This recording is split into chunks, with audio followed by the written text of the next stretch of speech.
நம்முடைய சகோதரர் எங்கள் பகுதியில் இருக்கிற முன்னாள் சட்டமன்ற உறுப்பினர் தோழர் சேகர் அவர்கள் இந்த நிகழ்வுக்கு நீங்கள் வருவீர்களா என்று நான் அடுத்து சொன்னேன். இப்போ ஒரு கேள்வியை நீங்கள் கேட்கக்கூடாது.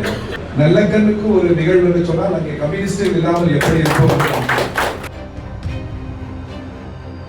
அரசியலில் ஏற்ற இறக்கங்கள் இருக்கும், நிலைப்பாடுகள் மாறுபடலாம். அன்றைக்கும் இன்றைக்கும் சொல்கிறோம், திராவிட முன்னேற்ற கழகம், அண்ணா திராவிட முன்னேற்ற கழகம், தாவிகா போன்ற இயக்கங்கள் எல்லாம் ஜனநாயக இயக்கமாக தான் கம்யூனிஸ்ட் பேர் இயக்கம் பார்க்கிறது என்பதை நான் பல முறை சொல்லியிருக்கிறேன். எங்களுக்கு ஒரே ஒரு பகைமுடன் RSS, பிஜேபி.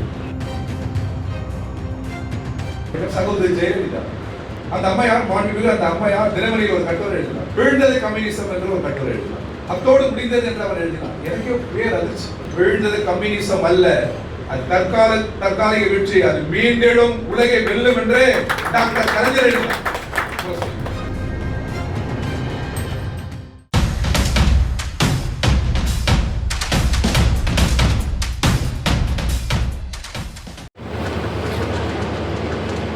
தமிழ் அரசியல் உலகில்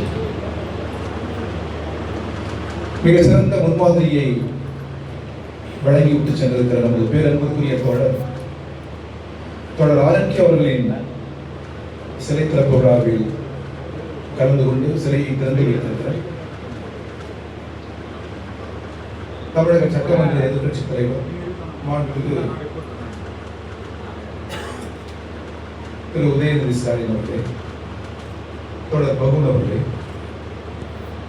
என்னுடன் வருகை புரிந்திருக்கிற கட்சியினுடைய மாவட்ட செயலாளர் வேம்புலி, மூத்த தோழர்கள் சம்பத், MS மூர்த்தி உள்ளிட்ட தோழர்களே, திமுக நிர்வாகிகளே, தாய்மார்களே, சகோதரிகளே, அனைவருக்கும் கலந்துக்கு நான் வணக்கத்தை தெரிவித்துக் கொள்கிறேன். தோழர் பகுன் ஒரு 8-10 ஆண்டுகளாக எனக்கு பழக்கம். அவர்கள் நாடகங்கள், அவர்களது சிறு நூல்கள் எல்லாவற்றையும் நான் வாசிக்கின்றேன்.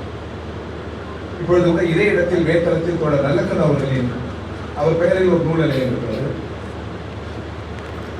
ஏராளமான நூல்களை ஆரம்பியை சந்திக்கிற போது அவர்கள் வழங்குவார்கள், நல்லக்கண் இவருக்கு வழங்குவார்கள். அதையெல்லாம் கண்டுகொள்கிற வாய்ப்பு எனக்கு கிடைத்திருக்கிறது. ஒரு நல்ல நிகழ்வு. இந்த நிகழ்வில் நீங்கள் பங்கேற்க வேண்டும் என்று பகுதினை கேட்டவுடன் உடனே நான் இசைந்து பிறகு நம்முடைய சகோதரர் எங்கள் பகுதியில் இருக்கிற முன்னாள் சட்டமன்ற உறுப்பினர் தோழர் சேகர் அவர்கள் இந்த நிகழ்வுக்கு நீங்கள் வருவீர்களா என்று கேட்டார். நான் அடுத்து சொன்னேன், இப்போ ஒரு கேள்வியை நீங்கள் கேட்கக்கூடாது. நல்லக்கண்ணுக்கு ஒரு நிகழ்வு என்று சொன்னால் அங்கே கம்யூனிஸ்டுகள் இல்லாமல் எப்படி இருக்கும்? முதல் நமது சட்டமன்ற எதிர்கட்சி தலைவர் இருக்கிறார் என்று அவர் தயங்கி சொன்னார். அதனால் என்ன, அன்றைக்கும் சொல்கிறோம், இன்றைக்கும் சொல்கிறோம், அரசியலில் ஏற்ற இறக்கங்கள் இருக்கும், நிலைப்பாடுகள் மாறுபடலாம்.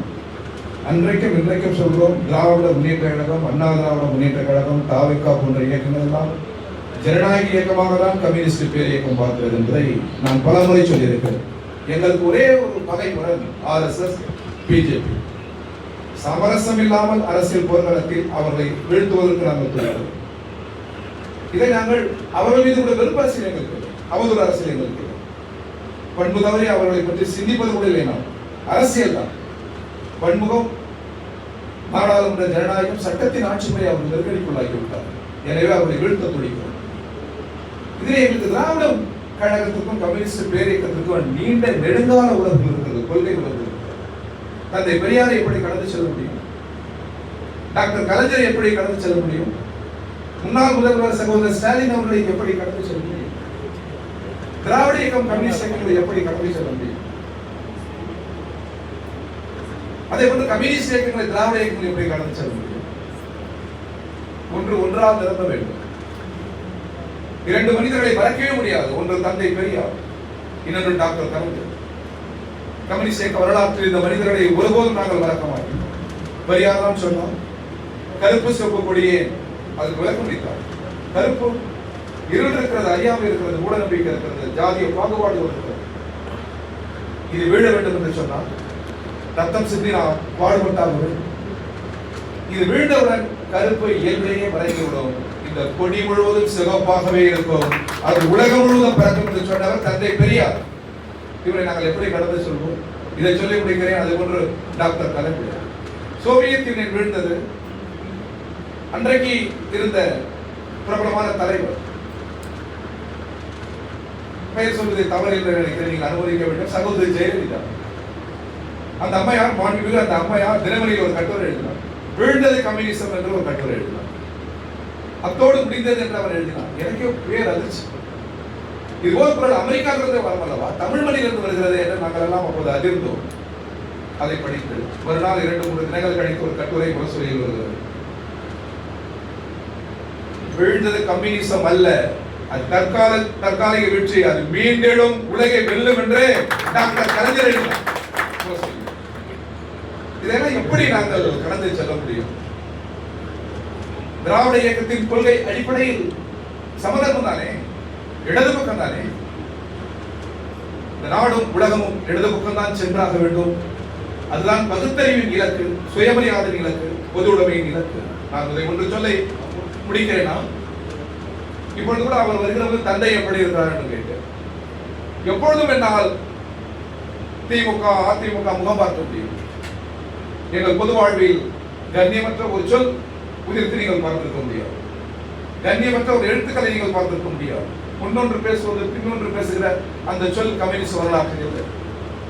எனவே எப்பொழுது முகம் பார்க்க முடியும், எப்பொழுதும் பேச முடியும். ஜனநாயக சக்தியுடன் நாட்டு நலனுக்காக இணைந்து பாடுபட முடியும், போராட முடியும். அந்த துணிச்சல் எங்களுக்கு இருக்கிறது. ஆனால் நான் ஒன்றை சொல்ல நீங்கள் அனுபவிக்க வேண்டும்.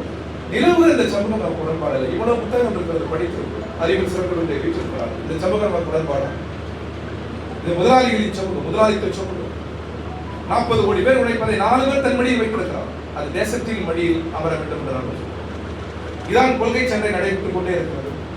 நிலவுகிற இந்த முதலாளித்துவ சமூகம் நமக்கு உடன்பாடு இல்லை என்பதை விளையாட்டு வீரர்களே நிரூபித்திருக்கிறார். ஸ்பெயின் வெற்றி பெற்றது. உலகக்கோப்பை சாதாரணமானதல்ல.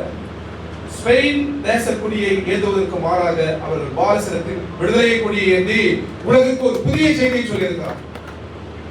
எனவே உலகமே இடது பக்கம் திரும்புகிறது, இடது சிந்தனையால் நிரம்புகிறது.